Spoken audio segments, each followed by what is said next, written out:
안녕하세요. 책 읽어주는 고릴라 책읽고입니다. 오늘은 7가지 부의 불변의 법칙 두 번째 시간입니다.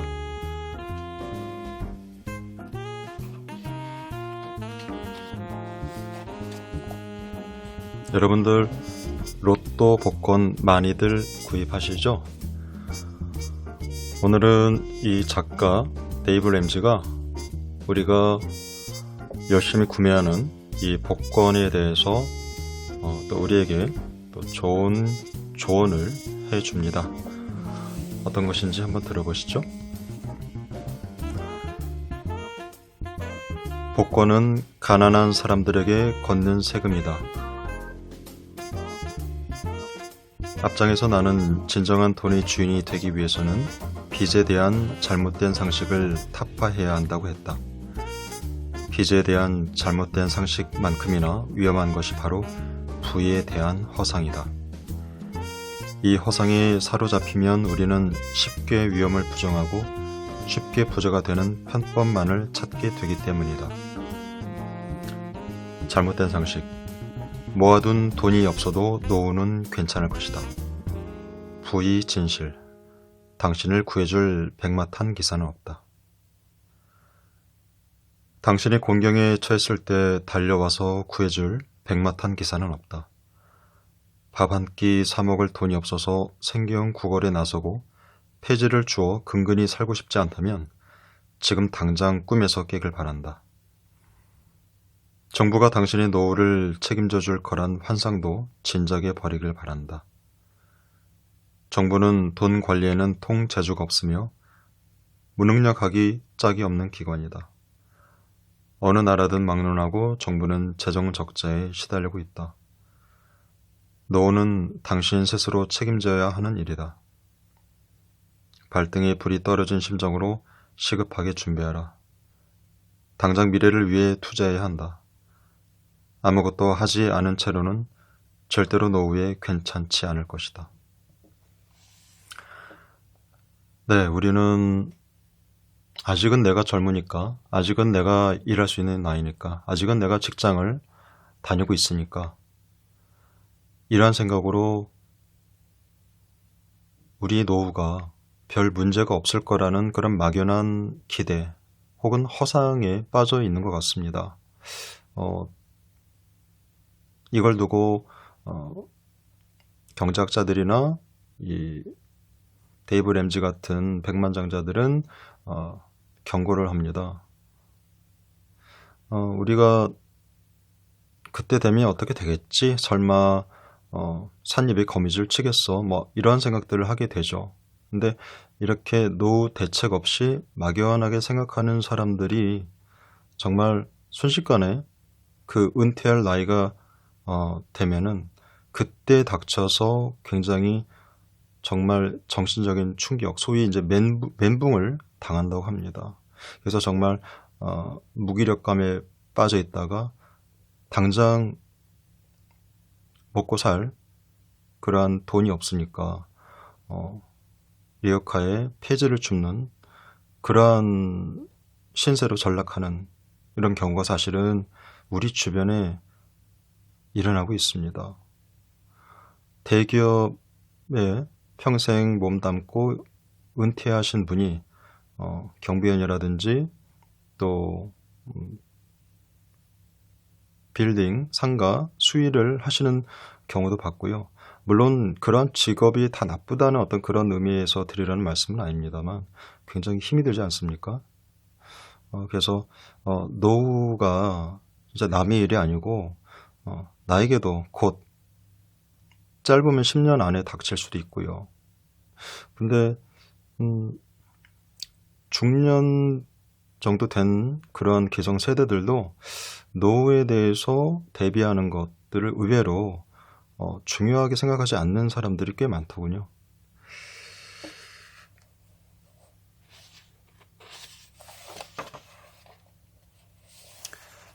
그리고 또 제가 좋아하는 말이 아까 처음에 읽었었던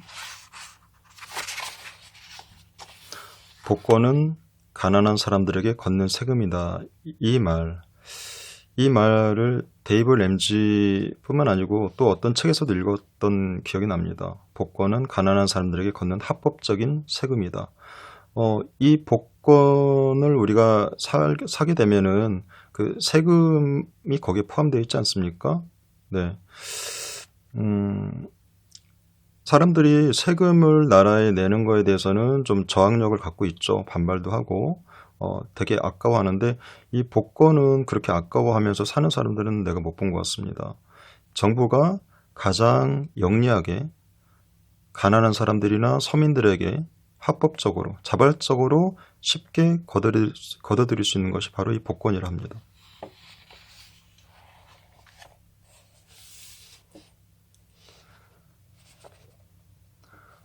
잘못된 상식, 복권과 도박을 통해 부자가 될 수 있다. 부의 진실, 복권은 가난한 사람들과 세물할 줄 모르는 사람들로부터 걷어들이는 세금이다. 데이브 램지는 팟캐스트 방송도 운영하고 있는 사람인데요. 굉장히 직설적인 어떤 충고를 잘하는 분으로 좀 알려져 있습니다. 그래서 약간의 좀 거부감도 들 수 있겠죠. 예. 근데 정말 소위 현타를 많이 주는 그러한 직언을 많이 합니다. 예. 우리가 정말 현실을 직시하지 못할 때 이렇게 따가운 충고가 또 정신을 차리게 하는 그러한 자극 역할을 하겠죠. 강연을 하러 가는 길에 이런 일을 겪은 적이 있다. 주유소에 잠시 들러 기름을 넣고 돈을 내기 위해 주유소 안으로 들어갔는데 많은 사람이 줄지어 서 있는 모습이 보였다. 기름값을 내려는 사람들인 줄 알고 나 역시 줄을 섰는데 알고 보니 복권을 사려는 사람들이었다. 그들은 전혀 부자처럼 보이지 않는 그저 평범한 사람들이었다. 게다가 복권을 사기 위해 줄을 선 모습을 보니 안타깝게도 똑똑하지도 못한 것 같았다. 용인에요. 경기도 용인에 그 한국민속촌 그 근방에 가다 보면 차들이요. 거의 한 100m 정도 줄을 쫙 서 있는 곳이 있습니다. 무슨 스타벅스 매장에 들어가기 위해서 대기하는 차들인가 생각이 들었었는데요. 보니까 로또 명당 무슨 1등 당첨이 뭐 10번도 넘는 그런 로또 명당이라는 그런 간판이 있는 곳이었습니다. 사람들이 부자가 되는 것에 대해서 어떤 시간 투자를 하지 않고 바로 부자가 되는 이런 마음들을 갖고 있을 때 우리는 정말 돈 낭비뿐만 아니고 시간 낭비를 하는 것 같습니다.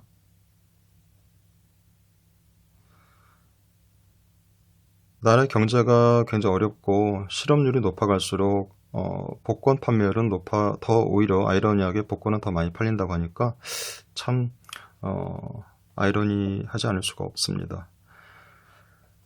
복권은 일확천금을 꿈꾸는 가난한 사람들과 세물할 줄 모르는 사람들로부터 정부가 걷어들이는 합법적인 세금 수단이다. 예, 여기 나와 있습니다.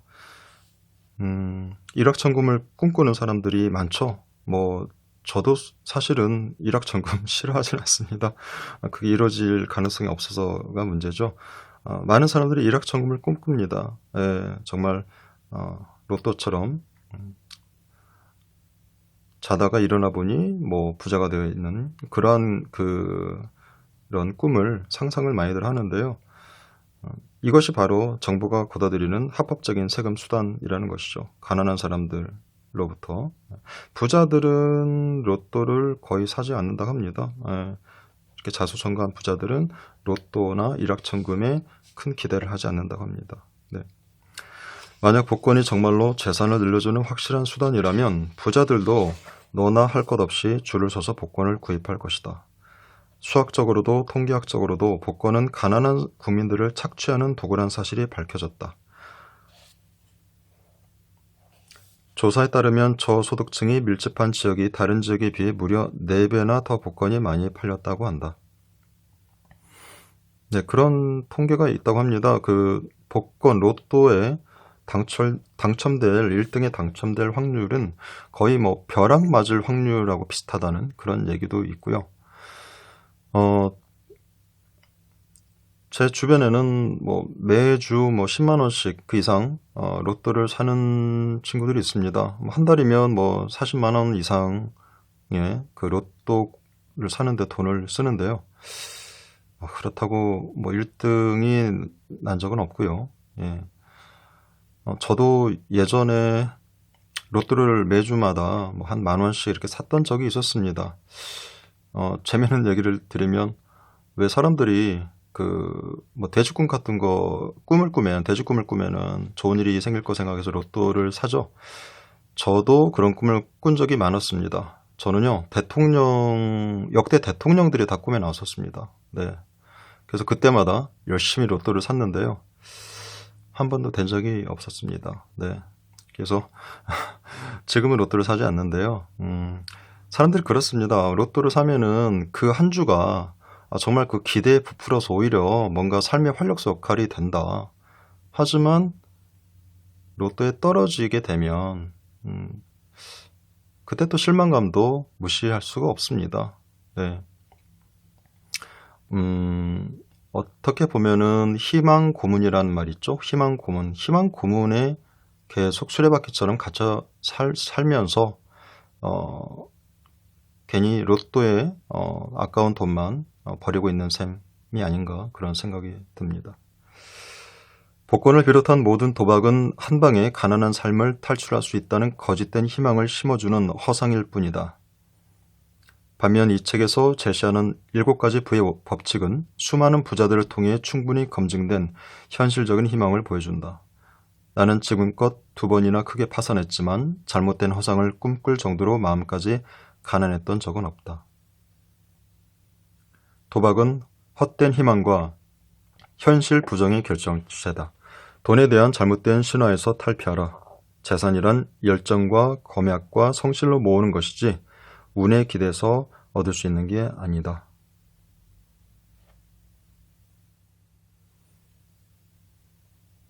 배우려는 노력도 없이 부자를 꿈꾸는가? 돈에 대한 무지는 건강한 돈 관리를 막는 첫 번째 장애물이다. 지식에 대한 가치를 높게 평가하는 사회에서 무지하다는 이야기를 들으면 기분이 상할 수도 있다.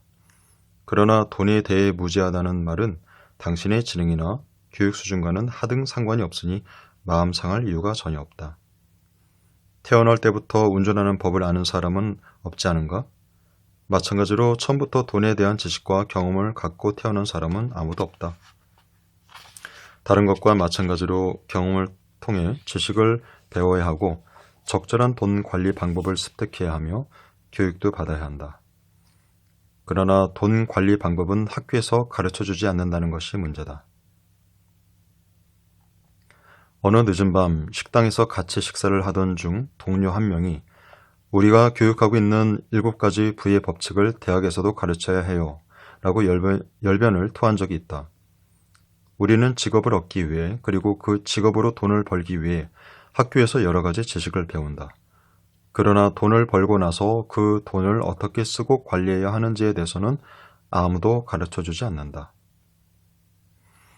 인구조사국에 따르면 미국 가정의 연평균 소득은 5만 달러, 약 5천만 원이라고 한다.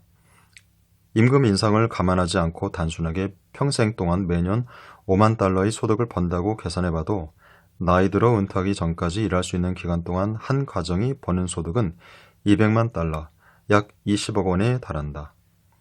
평생 이렇게 큰 돈을 버는데도 학교에서는 돈을 관리하는 방법을 가르치지 않는다. 그러니 우리가 돈에 대해 무지한 채로 사회에 나오는 것은 당연한 일이다.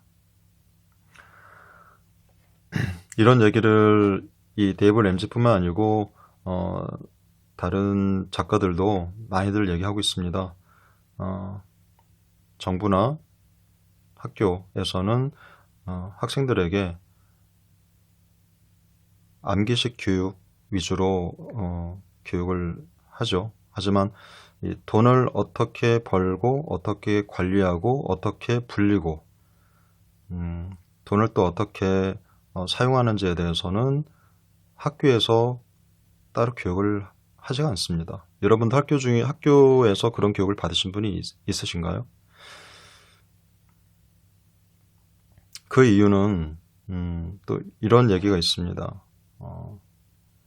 대기업에서 그 직원들을 채용하고 직원들을 그들의 이제 그 일원으로 부리는 데 있어서 그 직원들이 어떤 금융 교육을 받게 되면 그 사람들이 자기들이 어떤 경쟁이 되는 기업을 만들 수 있기 때문에 이러한 것들을 아예 교육을 시키지 않는 것이 정부와 대기업, 세계적인 글로벌 대기업도 여기 들어가겠죠. 이런 대기업들 간의 암묵적인 보이지 않는 어떤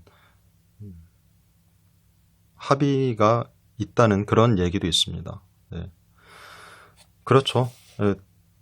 학교에서는 열심히 공부해서 뭐 좋은 대기업에 들어가라는 그런 얘기들을 많이 하지만 정말 열심히 공부해서 네가 정말 어떤 기업체를 만들어라, 어떤 사업을 해라, 어떤 자본가가 되어라, 이런 얘기들을 하는 데는 거의 없습니다.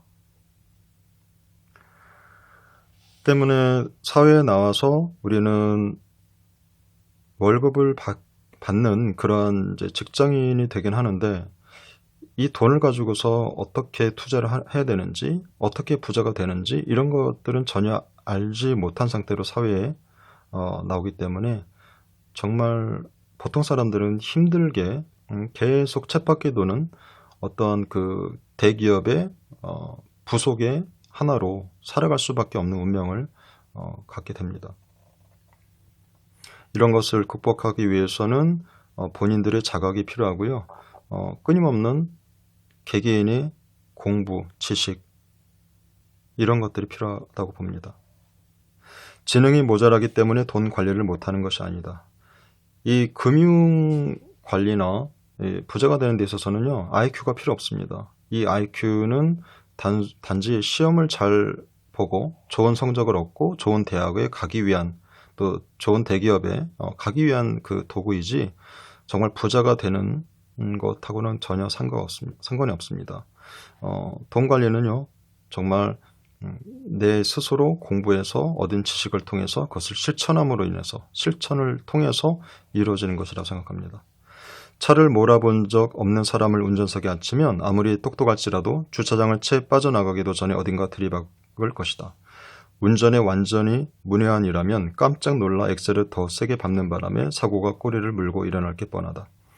아무것도 모르는 채 열심히만 한다고 해서 운전을 잘할 수는 없다. 돈 관리도 그렇다. 네, 열심히 직장 생활에서 열심히 저축을 해서 집을 사고 조금씩 재산을 늘려가는 것은 예전에 1970년대, 80년대, 90년대까지만 해도 그게 가능했습니다. 왜냐하면 은행의 이자율이 10%, 20% 이상 되었기 때문에 우리 이전 부모 세대들은 그렇게 열심히 월급을 받아서 일해서 월급 받아서 그것을 은행에 저금하면 정말 돈이 불어났습니다. 근데 지금 세상에서는 이 열심히 일해서는 부자가 될 수가 없습니다. 서울의 아파트가 뭐 7억 이상 하는데요. 뭐 직장인이 웬만한 괜찮은 연봉 받는 직장인이 평생 먹지 않고 쓰지 않고 돈을 연봉 받은 것을 월급을 모아도 서울의 아파트 한 채 살 수 없다는 얘기를 들었습니다. 은퇴하기 전까지 평생 200만 달러라는 큰 돈을 벌지만 고등학교, 대학교, 심지어 대학원을 졸업할 때까지도 많은 사람이 재무의 재자도 쓸 줄 모른다. 결국 제대로 배우지 못한 우리는 어마어마한 돈을 손에 쥐고 이리 쿵 저리 쿵 부딪혀가며 시행착오를 겪는다. 이 얼마나 안타깝고 어리석은 현실인가. 무지는 배워야만 해결된다. 근데 더 안타까운 것은요, 사람들이 내 스스로 금융에 대해서, 돈에 대해서 무지하다는 것을 자각하지 못하고 그냥 산다는 거죠. 내가 돈에 대해서 알지 못하는 것을 깨닫지 못하고 그냥 아무 생각 없이 사는, 그것이야말로 정말 절망적인 상황이 아닌가 싶습니다. 돈에 대한 무지를 극복하는 방법은 쉽다. 아래의 3가지 사실만 유념하면 된다. 첫째, 창피해하지 말고 당신이 재무 전문가가 아님을 인정하라. 돈 관리에 관해서는 배워본 적이 없으니 말이다. 네, 아무리 뭐 뭐 삼성이나 LG나 그런 대기업의 총수들도 태어나면서부터 이렇게 금융에 관련된 뭐 이렇게 귀재는 아니었겠죠. 그들이 부모로부터 받은 그런 교육 이런 것들을 통해서 큰 기업의 총수가 되지 않았겠습니까? 처음부터 부자의 어떤 그런 자질을 갖고 태어난 사람은 없다고 봅니다. 둘째, 이 책을 끝까지 다 정독하라. 셋째, 돈에 관해서 평생 동안 배우는 자세로 임하라. 하버드 경영대 학원에 입학해서 재무학을 전공하라는 것이 아니다. 무슨 말인지도 알아듣지 못할 금융 전문 채널을 억지로 보려고 할 필요도 없다. 적어도 1년에 한 번은 자신의 돈 관리 습관을 점검하면서 그에 관련된 책을 읽고 때로는 돈에 대해 다루는 세미나에 참석하라. 이처럼 꾸준한 공부를 통해 돈에 대해 신경 쓰는 것을 게을리하지 마라. 이 세 가지 사항만 지켜도 백발백중 훌륭한 돈 관리 노하우를 깨치고 무지에서 탈출할 수 있다. 세계적인 갑부 워렌 버핏은요, 지금도 출근해서 하루 종일 거의 책을 읽는다고 합니다. 그분 같은 경우는 정말 뭐 돈이 너무 많아서 뭐 돈에 대해 신경 쓸 필요가 없는 그런 상태 아니겠어요? 그런데도 하루에도 6시간, 7시간 끊임없이 책을 읽으면서 계속 자기의 관리를, 돈 관리에 대한 어떤 점검을 한다고 합니다. 아내와 나는 결혼한 지 수십 년이 지난 지금까지도 행복한 결혼 생활을 유지하고 있는데, 이를 위해 주말 여행을 다니고 서로에게 편지를 쓰기도 하며 종종 결혼 생활 카운슬러인 친구와 만나 상담도 받는다. 우리 부부의 결혼 생활이 만족스럽지 않아서가 아니라 더 즐겁고 풍요롭게 만들기 위해서다. 이렇게 우리 부부는 부단한 노력을 통해 금실 좋은 관계를 꾸려가고 있다. 네, 이렇게 인간관계를 위해서도 서로가 노력이 필요한데요. 부자가 되는데 내가 재산을 증식시키려는 어떤 그런 마음이 있는데 공부하지 않고 지식을 얻지 않고서는 아무것도 할 수가 없겠죠. 행복한 결혼 생활이 저절로 이루어지는 것이 아니듯이 재산을 모으는 것도 마찬가지다. 돈에 관한 무지를 극복하기 위해서는 충분한 시간과 노력을 들여야 한다. 네, 충분한 시간과 노력을 들여야 하는데 대부분의 많은 사람들은 일확천금을 위해서 이러한 충분한 시간과 노력을 들인 것을 굉장히 꺼려합니다. 머리 아프다고 그렇게 얘기를 많이 하죠. 돈에 관련된 공부를 하라고 하면 머리 아프다, 복잡하다 이렇게 하고 그냥 안 해버리죠. 그러면서 매주 로또, 복권 사는 데는 아주 열심입니다. 재무학 학위를 받을 정도로 공부하라는 것이 아니다. 단지 다음 여름 휴가 때 어디를 갈지 찾는 데 들이는 시간보다 퇴직연금과 예산을 어떻게 활용할지에 대해 조금 더 시간을 할애해 주길 바란다. 책을 읽기 힘들면은요, 제가 여러분한테 드릴 수 있는 제안은 유튜브를 보세요. 유튜브에 보면은 정말 이런 그 개인 재무 관리라든지 요즘에 뭐 퇴직연금 펀드라든지 어떻게 내 재산을 불릴 수 있는지 이런 여러 좋은 유튜브 방송들이 있습니다. 무지한 상태에 머물러서는 안 된다. 몰라도 괜찮아는 헛소리나 다름없다. 모르면 고생이지 어떻게 괜찮겠는가. 돈에 대해 모르면 영원히 빈털터리 신세로 살게 될 것이다. 네, 이것은 정말 현타인 것 같습니다. 네, 한번 여러분도 이걸 들으시면서 이걸 보시면서 한번 현실 자각을 한번 해보시기 바라겠습니다. 체면을 위한 소비는 허상에 불과하다. 체면을 위한 소비는 허상에 불과하다. 두 번째 장애물은 남을 의식하는 체면 치레용 소비다. 사람들은 절약을 하려다가도 그래도 남이 눈이 있는데 이 정도는 하고 살아야지 라고 생각하며 좀 더 고급스러운 차, 비싼 옷, 넓은 집을 찾는다. 물론 우리 사회에 집, 차, 옷, 여가생활 등에 대해 어느 정도 정해진 기대와 기준이 있는 건 사실이다.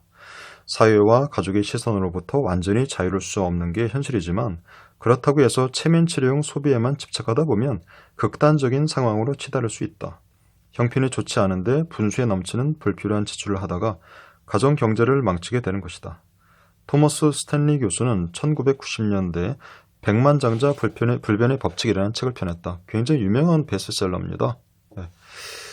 누구에게나 읽어보길 권하는 이 훌륭한 책은 미국 백만장자들의 공통점을 조사해 그들의 돈 관리 비결을 담았다. 탄탄한 근육을 원한다면 그런 몸매를 가진 사람들의 습관을 따라해야 하듯이 부자가 되고 싶으면 부자들의 습관과 가치관을 알아야 하는 법이다. 우리가 몸의 근육만 있는 게 아니고요. 이 금융 지식, 금융 근육이 있다고 합니다. 예, 우리의 두뇌에도 돈을 버는, 돈을 관리하고 하는 이런 재정적인 근육, 이런 근육을 키워야 한다고 합니다. 이 근육은 어떤 운동이 필요할까요? 예, 관련된 책을 열심히 읽음으로써 이러한 금융 근육이 생긴다고 합니다. 스탠리는 백만장자들에 대해 조사한 결과 그들은 평범한 사람들과는 사뭇 다른 인생 철학과 돈 관리 노하우를 가지고 있다는 사실을 발견했다. 흔히 사람들은 부자들이 대궐 같은 집에서 살고 신형 외제차를 몰며 근사한 명품을 걸칠 것이라고 생각한다. 스탠리는 부자들 대부분이 그렇지 않음을 발견했다.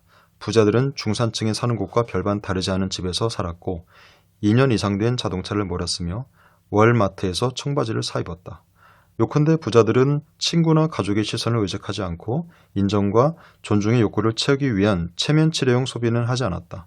대신에 그들은 안정적인 부를 쌓는 데에만 온 신경을 집중한다. 물론 부자들 중에서는 정말 의리의리한 집에 정말 수억이나 하는 차를 타고 다니는 사람들도 있겠지만 그렇게 엄청난 부자들 아닌 그런 백만장자들 있죠. 엄청난 부자들도 그런 사람들이 있다고 생각하는데요. 정말 이러한 백만장자들은 이렇게 남에게 보여주는 것에 이렇게 신경 쓰지 않는다고 합니다. 검소한 집, 검소한 차를 타고 다니면서 사람들이 딱 보아도 저 사람이 정말 부자인가 싶을 정도로 그냥 평범한 그런 옷차림을 하고 다닌다고 합니다. 그들이 중요하게 생각하는 것은 무엇일까요?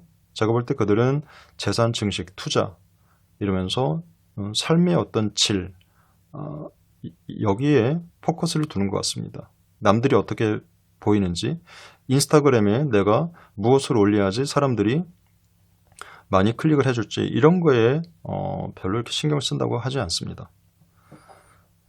그러나 안타깝게도 남들의 시선을 너무 의식한 나머지 불필요한 소비로 수렁에 빠져 사는 사람들이 수두룩하다. 작년에 상담을 요청해온 밥과 사라 부부가 그런 경우였다. 부부의 지난 7년간 평균 연소득은 93,000달러, 약 9,300만 원. 환율로 따지면 1억이 훨씬 넘는 그 연봉인데요. 이렇게 많은 소득을 버는 만큼 이 부부는 여유롭게 살고 있었을까?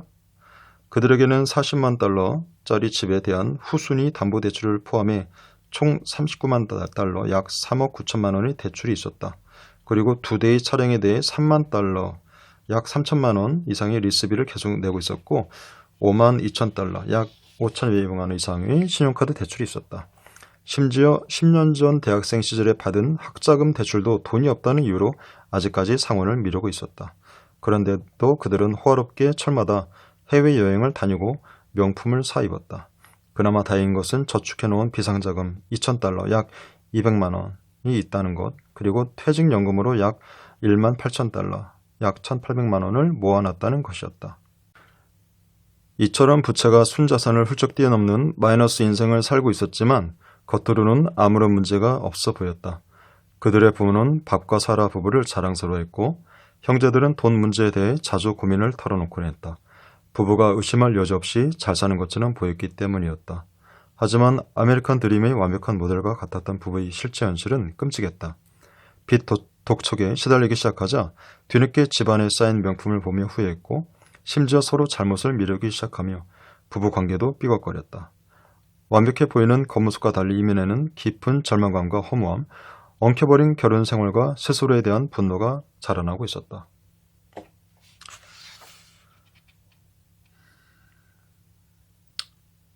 이 부부들 같은 경우가 우리 주변에도 많이 있을 거라 생각합니다.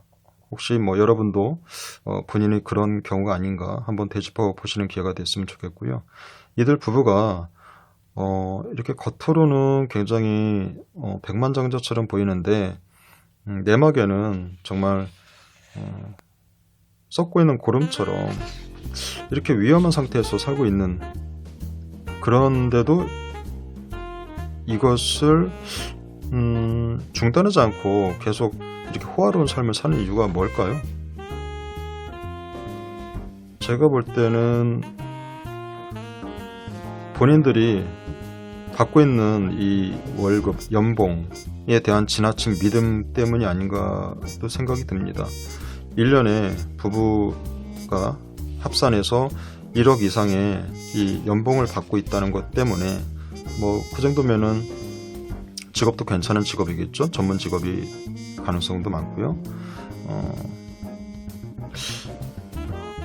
매달 이렇게 고소득의 월급을 받고 있다는 것을 믿고서 계속해서 대출을 받고 또 소비 재앙적인 삶을 살다가 갑자기 그 회사가 부도를 겪는다든지 또 최근에 전 세계를 강타했던 그런 코로나19 같은 그러한 어떤 재난이 생겼을 때 실업자가 될 가능성도 있겠죠. 그렇게 되면은 이 고소득이 갑자기 막혀버리면 정말 이거는 답이 없는 그런 생활입니다.